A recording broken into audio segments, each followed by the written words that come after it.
បាទនៅកម្ពុជាយើងការផ្ដល់កម្ចីគឺមានច្រើនទម្រង់មែនតើអញ្ចឹងបើបងប្អូនចង់ដឹងថាតើទម្រង់មួយណាដែលធ្វើឲ្យបងប្អូនអាចទៅទទួលយកបានកម្ចីដោយជោគជ័យហើយសុវត្ថិភាពសូមបងប្អូនតាមដានវីដេអូនេះទាំងអស់គ្នាបាទសូមគោរពជំរាបសួរខ្ញុំបាទបូររំជាថ្ងៃនេះខ្ញុំមានសេចក្តីសប្បុរសរីករាយខ្លាំងមែនទែនដែលបានចេញវីដេអូថ្មីមួយទៀតហើយខ្ញុំបាទសូមថ្ងៃនេះសូមចូលមកចែករំលែកអំពីការផ្ដល់កម្ចីនៅកម្ពុជាតើការស្រាវជ្រាវរបស់ខ្ញុំគឺខ្ញុំរកឃើញថាកម្ចីនៅកម្ពុជាយើងនេះគឺមាន4ទម្រង់ទម្រង់ទី1គឺកម្ចីពីធនាគារទម្រង់ទី2គឺកម្ចីពីហាងនិងក្រុមហ៊ុនប្រចាំស្របច្បាប់កម្ចីទី3ជាកម្ចីបែបឯកជនដែលស៊ីការប្រាក់ខ្ពស់កម្ចីទី4គឺជាកម្ចីអនឡាញដែលតាមរយៈ scam ផ្សេងៗបាទអញ្ចឹងបើសិនជាបងប្អូនចង់ជ្រាបខ្ញុំនឹងចែករំលែកអំពីកម្ចីទាំង4ប្រភេទនេះជូនដល់បងប្អូនម្ដងមួយបាទអញ្ចឹងខ្ញុំសូមលើកយកពីកម្ចី online scam យកមកជម្រាបជូនដល់បងប្អូនទាំងអស់គ្នាបាទកម្ចី online scam ជាប្រភេទកម្ចីមួយដែលម្ចាស់លុយនោះគឺគាត់បង្កើតនៅ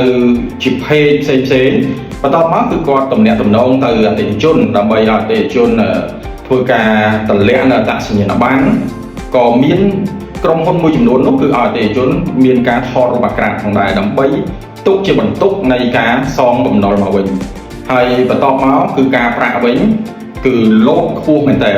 ដែលធ្វើឲ្យអតិថិជនគឺគាត់នឹងមិនមានលទ្ធភាពក្នុងការសងត្រឡប់បន្ទាប់មកគាត់នឹងប្រាប់រូបភាពមួយទៀតគាត់នឹងធ្វើរូបភាពមួយទៀតពីក្រុមហ៊ុនផ្សេងទៀតដែលជាដៃគូសហការរបស់គាត់ 4-5 ក្រុមហ៊ុននោះគឺកណ្ដេញមកអតិថិជនជាបន្តបន្ទាប់ដើម្បីឲ្យអតិថិជនយកពីស្ថាប័នមួយដែលកម្ចី online scam ដែលខុសច្បាប់គ្មានទម្លាប់នោះយកពីមួយសងមួយរហូតដល់អតិថិជនคล้ายខ្លួនទៅជាគោលបំណុលច្រើនឡើងរហូតដល់បងប្អូនឃើញហើយមានការផ្សព្វផ្សាយតាមប្រព័ន្ធ social media ផ្សេងៗជារឿយបាទ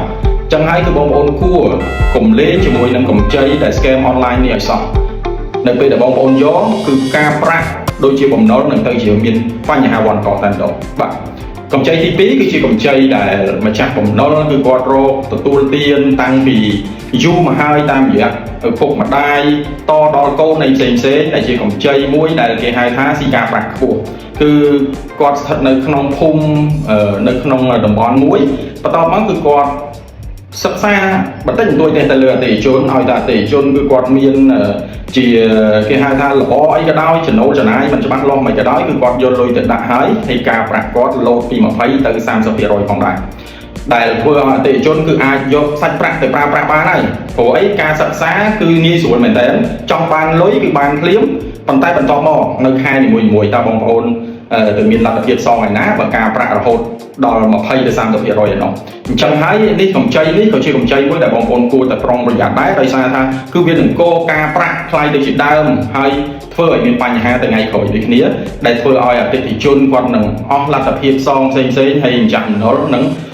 ធ្វើការទាដោយគ្មានជីវៈទេគឺមានពាក្យក្រោតក្រៀតពាក្យជេរពាក្យបន្តិចអីផ្សេងផងដែរបាទនេះជាកម្ចីមួយដែលបងប្អូនគួរតែប្រុងប្រយ័ត្នដូចគ្នាហើយក៏ជាកម្ចីដែលហានិភ័យមែនទែននៅពេលដែលបងប្អូនអត់មានលទ្ធភាពក្នុងការសងមួយទៀតសោគឺធ្វើឲ្យបងប្អូនទៅជាប់ជាបំណុលវ៉ាន់កដូចគ្នាបាទកម្ចីដែលមានសុវត្ថិភាពកម្ចីដែលល្អខ្ញុំសូមណែនាំឲ្យបងប្អូនជ្រើសរើសយកកម្ចីដែលពីធនាគារគឺគាត់មានអ្នកណាជាអាណាព្យាបាលគឺធនាគារជាតិអញ្ចឹងគឺគាត់មានការដាក់លុយតម្កល់ត្រឹមត្រូវគាត់មានច្បាប់មានទម្លាប់ប្រទេសត្រឹមត្រូវហើយការសិក្សាគឺគាត់យកតែអតិថិជនដែលមានមុខរបរត្រឹមត្រូវច្បាស់លាស់មានប័ណ្ណបតង់បើសិនជាអ្នកធ្វើការមានការងារលិខិតបញ្ជាក់ការងារអីផ្សេងហើយគាត់សិក្សាទៅតាមលទ្ធភាពដែលអាចផ្ដល់ជូនទៅអតិថិជនប៉ុន្តែការសិក្សានោះវាប្រើរយៈពេលដែលធ្វើឲ្យអតិថិជនគាត់តម្រូវការសាច់ប្រាក់បន្ទាន់នោះគាត់អាចយកពីធនាគារបានទេបាទចឹងហើយការសិក្សារបស់គាត់គឺមានភាព strict អូសបន្លាយពេលវេលាយូរអញ្ចឹងហើយប៉ុន្តែការប្រាក់របស់គាត់គឺសមរម្យការប្រាក់របស់គាត់គឺអាចឲ្យអតិថិជនយកសាច់ប្រាក់ទៅប្រើប្រាស់ហើយមានភាពរីកចម្រើនអូខេអញ្ចឹងហើយកម្ចីធនាគារគឺខ្ញុំសូមណែនាំថាពិតជាកម្ចីមួយដែលសេះកម្ចីមួយដែលសុវត្ថិភាពកម្ចីមួយដែលធ្វើឲ្យបងប្អូនឲ្យតែមានគោលបំណងច្បាស់លាស់ត្រឹមត្រូវបងប្អូនអាចយកកម្ចីធនាគារយកទៅប្រើប្រាស់ដើម្បីឲ្យមានភាពរីកចម្រើនបានបាទ ហើយកម្ចីដែលនៅក្នុងមួយទៀតនោះដែលសំខាន់ដែលល្អគឺគេហៅថាកម្ចីពីហាងនិងក្រុមហ៊ុនបញ្ចាំដែលស្របច្បាប់មានចុះបញ្ជីការត្រឹមត្រូវមាន license ពីក្រសួងពាក់ព័ន្ធពន្ធដារត្រឹមត្រូវហើយមានអាជ្ញាប័ណ្ណចេញដោយមន្ទីរសេដ្ឋកិច្ចហិរញ្ញវត្ថុក៏ដូចជានាយកអចលនវត្ថុនិងបញ្ចាំបាទកម្ចីនេះគឺជាកម្ចីដែលអាចផ្ដល់សាច់ប្រាក់រហ័សជូនទៅដល់បងប្អូនហើយតែបងប្អូនមានជាវត្ថុមានតម្លៃយកមកតម្កល់នៅក្រុមហ៊ុននឹងហាងគឺបងប្អូននឹងទទួលបានសាច់ប្រាក់ភ្លាមដោយការសិក្សាលឿនចឹងបើបងប្អូនជាអ្នកលក់ជាប្រភេទចាប់ហួយលក់ជាប្រភេទបន្លែត្រីសាច់អីបងប្អូនពិបាកក្នុងការរៀបចំរបាយការណ៍ដឹងស្រាប់មកហើយថាបងប្អូនមួយចំនួនគឺគាត់ជាអ្នកលក់បន្លែត្រីសាច់ចាប់ហួយអីផ្សេងៗចឹងគឺគាត់អត់ចេះក្នុងការរៀបរបាយការណ៍អីផ្សេងៗដើម្បីស្នើសុំទៅធនាគារទេចឹងហើយគាត់ក៏មានតម្រូវការត្រឹមតែ7រយៈពេលខ្លីផ្សេងៗពេលខ្លះអីវ៉ាន់ត្រូវចូលអីវ៉ាន់គាត់ត្រូវចូលក្នុងថ្ងៃហ្នឹងបន្ទាប់មកពីថ្ងៃក្រោយគឺគាត់នឹងមានសាច់ប្រាក់យកមកលក់វិញផ្សេងៗអញ្ចឹងគឺគាត់អត់ចាំបាច់ទៅប្រចាំនៅធនាគារទេ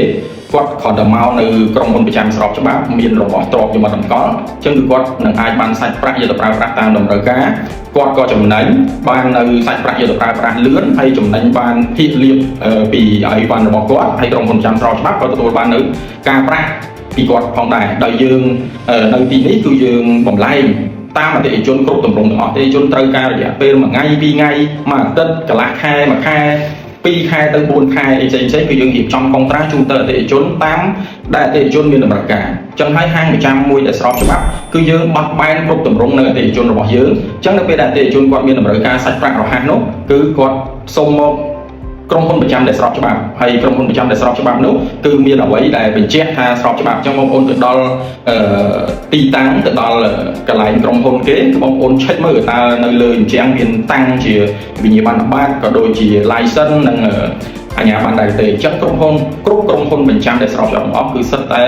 មានការតាំងអាជ្ញាប័ណ្ណទាំងអស់នោះដោយជាតម្រូវពីខាងរដ្ឋតែម្ដងបាទចឹងហើយគឺបងប្អូនសូមជ្រើសរើសក្រុមហ៊ុនបញ្ចាំដែលស្របច្បាប់និងត្រឹមត្រូវគឺបងប្អូននឹងទៅសម្រេចបាននៅផលចំណេញជាច្រើនទៅដល់បងប្អូនដែរបាទចឹងនៅថ្ងៃនេះគឺខ្ញុំមាននៅការចែករំលែកពីការគេហៅថាកម្ចីនៅកម្ពុជាយើងមាន4ទម្រង់នោះក៏បានមកដល់ទីបញ្ចប់ផងដែរចឹងបើសិនជាបងប្អូនមានចម្ងល់បន្ថែមបងប្អូនអាច comment បានបងប្អូនអាចទំនាក់ទំនងមកខ្ញុំបានតាមរយៈលេខទូរស័ព្ទ078 76 56និង56ខ្ញុំបាទរីករាយជានិច្ចនៅក្នុងការចែករំលែកស្ដីពី